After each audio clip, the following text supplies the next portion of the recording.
Hello, everybody, and welcome back to the Up the Guts. Now, today I've got a really exciting series that I'm going to be starting. It's going to be happening over the next week. Now, I'm recording this on Thursday. The night of round one, we'll be seeing Richmond and Carlton go up tonight.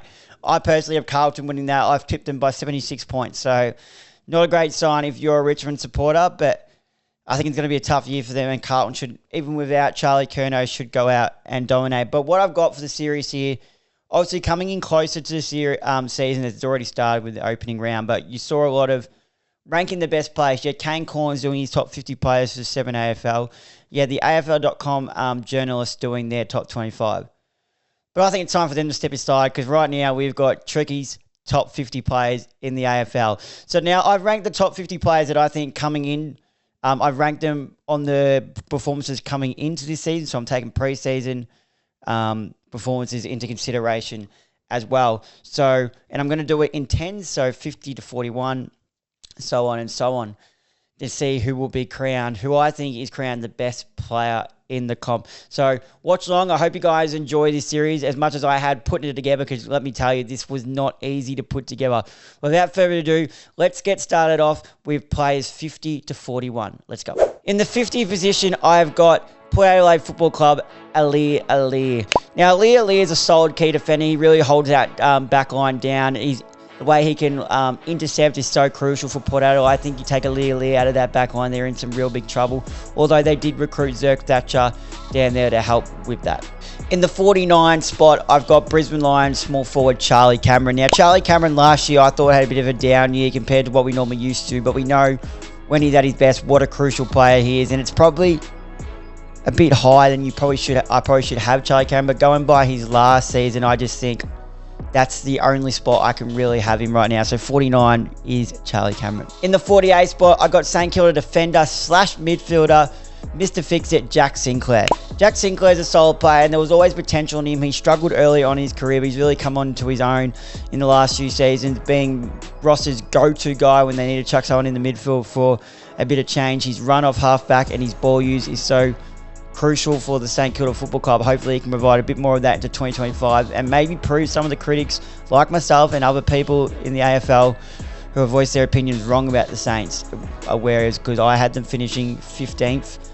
I know personally a mate had them finishing 17th. It was a bit of tongue-in-cheek with another mate, but not a lot of people have a lot of hope for St Kilda. So hopefully Jack Sinclair can be one of those players for the St Kilda Football Club that comes out and proves the doubters wrong. In the 47th spot, I got GWS halfback Lockie Whitfield. Lockie Whitfield just knows how to get his own ball, has it on the ball in a string, and what's the best about Lockie Whitfield, he's an elite runner, runs all day. I believe he had a record in the beep test in the talent combine back when he was drafted, or he was one of the high ones, and he's a beautiful user of the ball. He's someone you want the ball in the hands of, coming out the halfback, driving it forward into the forward line for the GWS Giants. In the 46th spot, I got Gold Coast Sun newly appointed skipper Noah Anderson. Noah Anderson, when coming on, the rage was about Matt Rowell, especially after his first 3 games of his career when he came on like a house on fire, but injuries have hurt Matt Rowell, and Noah Anderson's really stopping his plays and proven probably to be the more impactful player. Can play inside, can play outside, gets clearances and hits the scoreboard as well, and gets a chunk of the ball, and he has proven that he polls well in the Brownlow medal. I can't remember exactly where he finished last year, but it was a lot higher than what some people I think would have thought he'd finish. So is he a future Brownlow medals going forward? The way that we've seen how well he can poll, it's not a outrageous statement to say. In the 45th spot, I have a feeling I wrote 45th, but 46. No answer. In the 45th spot, I got Geelong midfield. Now you can say midfielder Max Holmes. Now everyone was like, "What the hell was Paddy Dangerfield talking about?" It was like 2 or 3 years ago when they said Max Holmes has Chris Judd playing, but we kind of see the way he can impact the game. His running is elite. He uses the ball beautifully, like a lot of these players on this list. But I think he's that impactful type player, and I'm really looking forward to him spending more time in the midfield to see he'll be that number 1 midfielder for the Geelong Football Club and see how much he can impact games. In the 44th spot, the key forward that came on like a house on fire last year and became some of everyone's favourite players, I think, even if you didn't barrack for the West Coast, and that's Jake Waterman.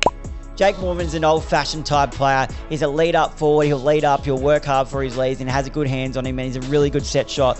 The way he can kick goals in that West Coast side. He's really good. I've got him for at least 50 to 60 plus goals this season. He was an All-Australian last year, and I just think he's a really quality player. That person you can put it out in front, you can trust he's going to get his hands to it. In the 43rd spot, I've got the 2023 All-Australian ruckman, Tim English.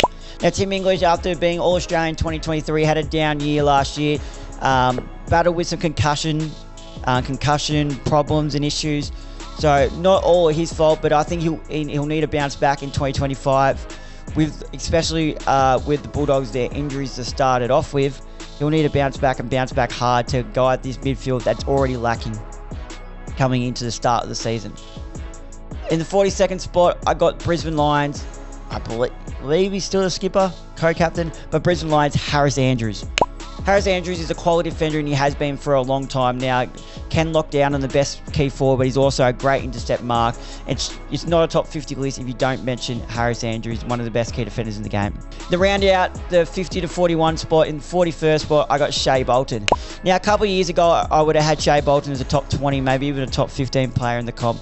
But I thought he's fallen off the last couple of years. Not massively, but the year he was All-Australian, I want to say 22. I want to say it was 2022. I had him as a top 15 player in the competition, but he hasn't quite lived up to that hype now. I get it was a Richmond team that wasn't so strong, and he lost. It looked like his body language lost a bit of interest last season to the back end of it. So it'll be interesting to see how he performs in a really strong-looking Fremantle Dockers, who I'm really excited to see in the 2025 season, to see how they can.